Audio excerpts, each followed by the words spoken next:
Hello, I'm Catherine, a 38-year-old novelist with a passion for mystery writing. I lead a life that many dream of. My books have garnered a loyal following, allowing me to support my family through my craft. I've been married to Peter for a decade, and together we have a 9-year-old son, Stephen. In the early days of our marriage, Peter was employed, but as my career flourished, he chose to leave his job. For the past few years, he's largely been idle, often spending his days playing pachinko. Recently, however, I stumbled upon a troubling truth. Peter has been unfaithful, showering someone else with expensive designer gifts purchased on my credit card. I've tolerated his behavior for the sake of our son, but I've reached my breaking point. It's time for a change. This realization was sparked by an unexpected ally, someone I never anticipated would come to my aid. One day, I noticed Peter dressed unusually in a suit, a stark contrast to his usual attire. My curiosity piqued. I asked him about it. He seemed caught off guard but quickly recovered, claiming he had a job interview. "It's time I start working again," he said. I wanted to believe him, to think he was finally taking steps to improve our family situation. Wishing him luck, I returned to my writing, racing against a pressing deadline. Hours passed, and it wasn't until 2 a.m. that Peter finally returned. His late arrival and the mysterious job interview raised more questions than answers, and I realized I could no longer let things continue as they were. It was time to face the reality of our situation and make some difficult decisions for the sake of my well-being and our son's future. When Peter stumbled through the door that night, he reeked of alcohol and perfume, collapsing onto the living room sofa, his smartphone slipping from his grip but remaining unlocked in his hand. Overcome with suspicion and curiosity, I couldn't resist the urge to take a peek at his phone. What I found sent shockwaves through me, undeniable proof of his affair with my best friend, Nancy. They had been at a fancy restaurant with a breathtaking view just hours earlier. The betrayal felt like a physical blow. How could both Peter and Nancy, who was also married, do this to me? Tears threatened to spill, but I fought them back, unwilling to wake Peter. Quietly, I transferred the incriminating photos and messages to my phone, determined to collect myself and strategize my next steps. The following morning, I approached Peter as if nothing had happened. "Hey Peter, about yesterday, you mentioned an interview but got home quite late. What happened?" He shifted uncomfortably, his gaze avoiding mine as he scrambled for an excuse. "I ran into a friend after the interview, and we went out for drinks." When I pressed him about the friend's identity, he dismissed it with a wave. "Just some guy, Catherine. Do I really need to explain everything?" His evasiveness only confirmed my worst fears but also fueled my resolve to handle the situation with dignity and strategy. A month has passed since that painful discovery, and the weight of Peter's betrayal still lingers heavily on my heart. I haven't confronted him yet, knowing it could irreparably fracture our family. If it were solely up to me, I might have already shown him the evidence and demanded a divorce. But considering our son and the complex emotions involved, I've had to tread carefully, understanding that my decisions will forever alter our lives. Despite the turmoil within me, the thought of separating Stephen from his father is unbearable. Peter's frequent outings, supposedly to clear his head or meet friends, have unwittingly provided me with the perfect cover to gather more evidence of his infidelity. I had become increasingly suspicious of Peter, and one day, seizing the opportunity while he was out, I rummaged through his belongings. What I found was a stack of receipts for women's designer items, luxuries I certainly hadn't received. None of these high-end goods were anywhere in our home, leading me to one painful conclusion. Peter was lavishing these extravagant gifts on Nancy, my so-called best friend. But the mystery only deepened. How was Peter financing these purchases? He hadn't worked in years and was living off the modest allowance I provided from my earnings. Concerned and desperate for answers, I devised a plan to follow him. I called my brother, masking my true intentions under the guise of a shopping trip. "Hey, sorry to bother you out of the blue, but can you watch Stephen for a bit? I want to go shopping alone," I said. My brother, puzzled because I usually preferred online shopping, raised an eyebrow. "Shopping? You've never been one to do that in person. What's up?" "Normally, yes, but today I need something from a store. Can you watch him for me?" I replied. He agreed but reminded me not to be gone long as Stephen might get lonely. With my brother's help, I was free to track Peter. I spotted him downtown, arm in arm with Nancy, strolling into a high-end designer store with unsettling familiarity. A mix of hurt and anger surged through me as I watched him approach the cashier. What I saw next shocked me to my core. Peter was paying with a credit card. My heart sank as I realized it was my secondary credit card, the one I usually kept tucked away in an unattended drawer at home. Peter had taken it without my knowledge. The betrayal was deeper and more complex than I had ever imagined. Witnessing it firsthand was painful, but it armed me with the undeniable proof I needed. Now, I had to decide what to do next, knowing that whatever steps I took would impact not just my life but Steven's as well. Over the past few months, I have been making significant purchases for my home office, including monitors, keyboards, and new furniture, all the while feeling the weight of this deception looming over me. I hadn't realized that Peter was using my busy schedule to mask his deceitful spending. Both of our credit cards were linked to the same bank account, and in the midst of my hectic routine, I hadn't scrutinized the statements closely enough.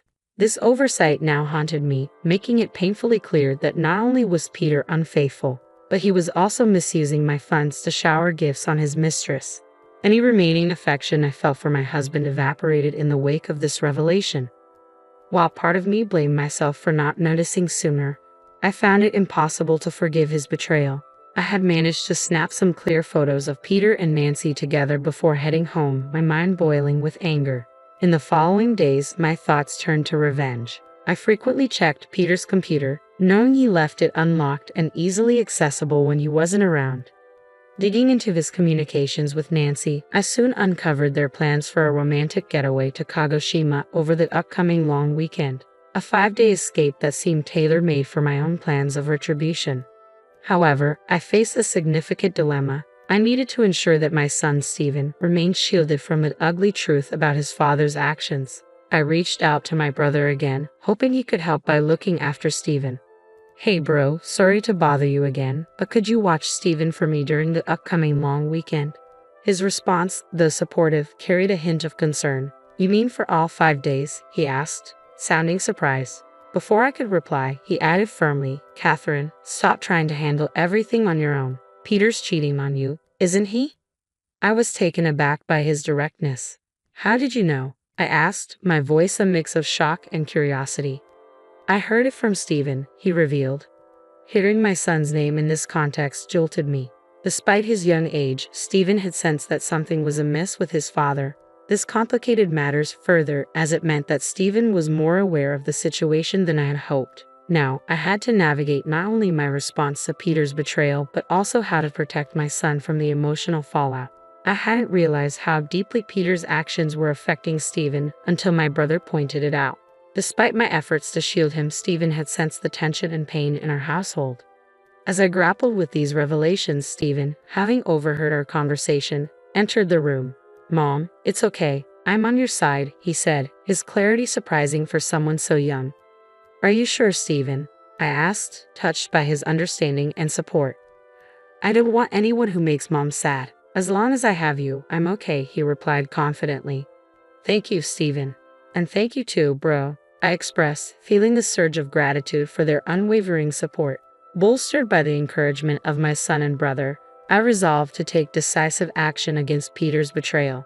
We began planning our move to a new home, timing it to coincide with Peter's getaway with his mistress. With my brother's help, we discreetly packed our belongings whenever Peter was out. The night before the long weekend, as Peter buzzed with excitement for his trip, I decided it was time to confront him and perhaps give him one last chance to explain himself. Peter, what's with the suitcase? Why are you packing? I inquired as I watched him shuffle through his things. Oh, this? I'm going on a trip with a friend starting tomorrow, he answered nonchalantly. A trip? Did you mention anything about that? Seems like a last-minute decision, I probed, hinting at my knowledge of his misuse of the allowance. Peter's annoyance was palpable as he attempted to brush off my questions.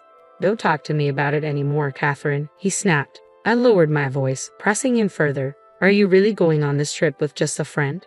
My tone caused him to flinch, his shoulders tensing as he realized how much I knew. His reaction confirmed my suspicions, and I understood what I had to do next, for myself and for Steven. Despite his obvious deceit, Peter tried to downplay my concerns. You've been nagging me a lot lately, Catherine, he said, trying to justify his secretive plans as merely a getaway with a friend.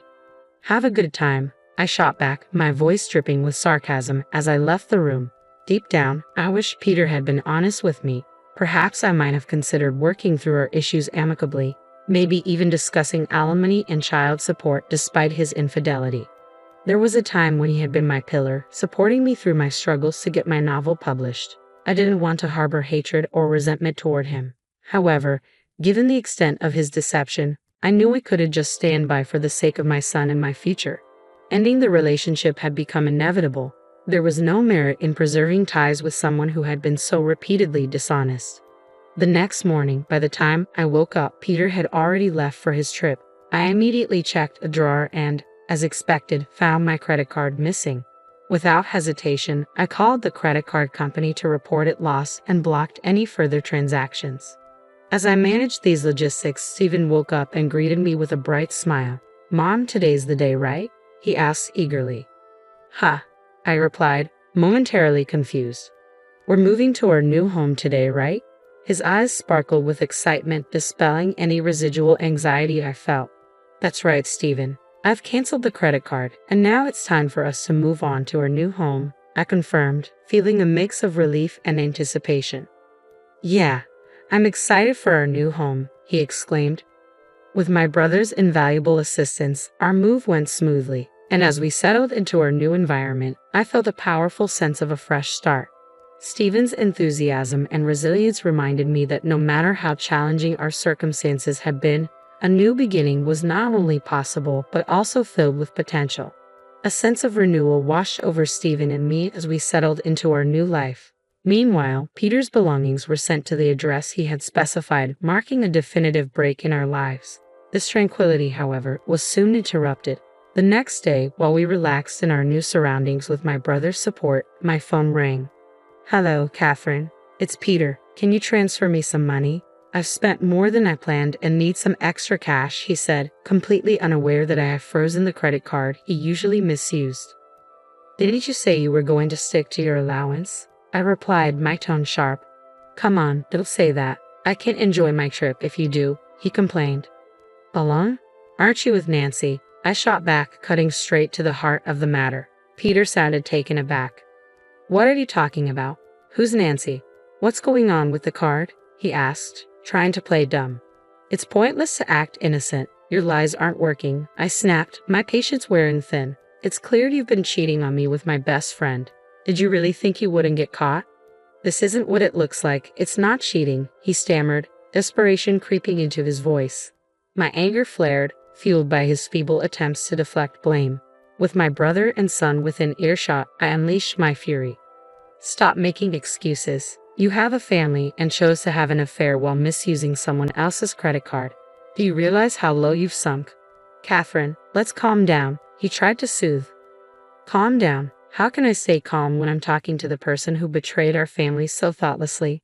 My voice rose, an outpouring of emotions I had held back for far too long. The call ended with my unyielding words, leaving a heavy silence in the room. My brother placed a reassuring hand on my shoulder, while Stephen looked up at me, his young face a mixture of confusion and concern.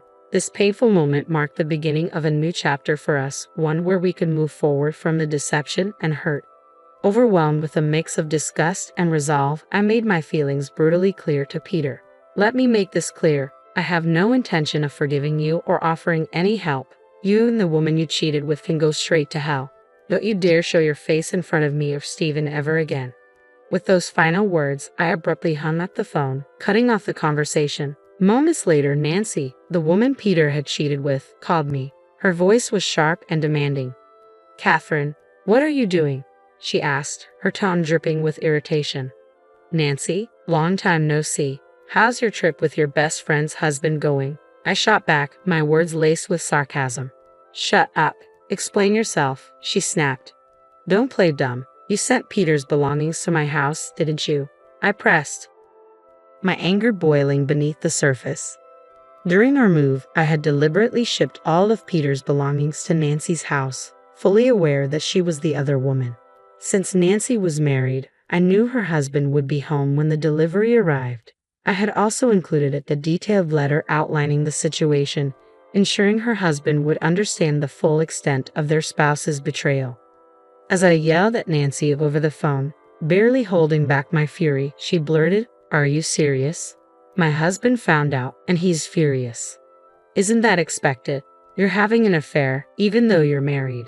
I fired back. "I can't believe my supposed best friend would do something so disgraceful.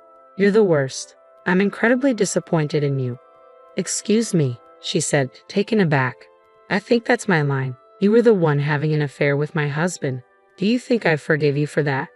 "Who showed disrespect first, Nancy? I wasn't serious. It was just a fling. There's no way I'd settle for a jobless loser like him." She tried to minimize her actions. "Whether you were serious or not doesn't matter to me," I replied coldly, cutting through her excuses. The betrayal had severed any ties of friendship we once had, leaving only the stark reality of her deception. "I'm divorcing Peter, and your affair is something I won't forgive. I'll be demanding the maximum compensation from both of you, so be prepared." "Compensation? I did agree to that. Why should I pay you?" Nancy protested, her voice tinged with panic. "It's only natural. You did something that warrants it," I asserted firmly. "But wait, I'm a housewife. I can't afford to pay compensation," she stammered. "That's for you to figure out. Maybe you can ask your husband for help, though I doubt he'll be inclined to assist you now," I replied coldly. "Wait a minute, Catherine, please," she began to plead, but I was done listening.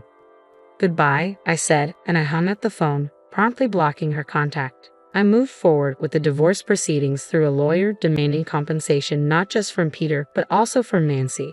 I sought child support and reimbursement for the funds Peter had frivolously spent on my credit card. Nancy, now burdened with debt from the compensation payments, was served divorce papers by her husband and eventually forced to leave their home. Her attempts to rely on her family proved fruitless, and she found herself working night shifts just to make ends meet. Peter, having tried to lean on Nancy only to be blamed for their downfall, watched the relationship crumble. They parted ways, and with his long spell of unemployment, he struggled to juggle several part-time jobs just to survive. If he ever falls behind on the compensation or child support, I am fully prepared to enforce the legal judgment. Meanwhile, Stephen and I are thriving in our new environment. He is growing up quickly, blossoming in a home filled with love and free from the sadness of the past. My focus is on continuing to provide him with a nurturing atmosphere, shielding him from any further emotional turmoil.